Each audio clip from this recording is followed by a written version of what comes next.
guys, welcome back.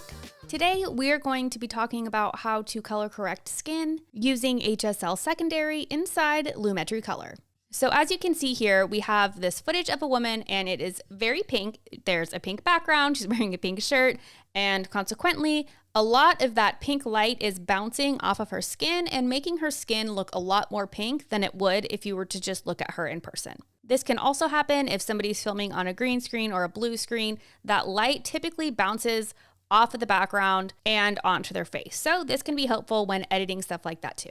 So first, we're going to go over to our effects panel and type in Lumetri Color, and here it is right here. We're going to put that onto our clip. Now let's go over to the effect controls and start color correcting.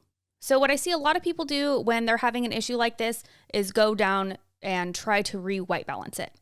So they'll pick something really white like her earring and try to do it that way, which as you can tell definitely makes her skin less pink. It's a little bit too green here, but also it completely changes the color of the background in her shirt, which is not what we're looking for. We want to keep the brightness of the rest of the footage. All we're wanting to do is change the tone of her skin so that it matches what it would look like in person. So we're going to go down to HSL Secondary and we're going to set our color. So we click on this little eyedropper, and then on the footage, we're going to pick a spot that's kind of in the middle, not too bright and not too dark. Now we're going to adjust this so it selects everything that we're wanting to change.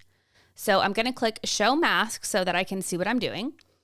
Also, we're going to denoise and blur it a little bit so that this mask is a lot softer and ends up looking more natural. So I'm going to play with the hue, saturation, and light values here until it's showing everything that I'm wanting to change. Okay, so once I'm happy with that, I'm going to turn the mask off so I can see what I'm doing in comparison to the rest of the video.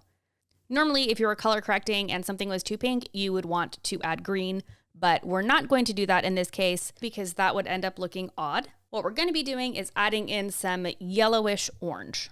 So all you have to do is click this crosshair and you can drag this around wherever you want. So now see, look, if I do something really extreme, she's looking like a Oompa Loompa. That's not what we want. We want something a lot more subtle. So I'm going to stick it right here. And then I'm going to go down to the saturation and take it down just a smidge.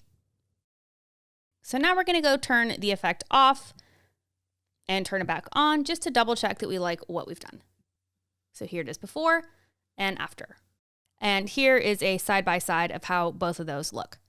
So as you can see, this is very subtle, but it does make her look a lot more natural. So using the HSL Secondary is such a great tool to use on skin.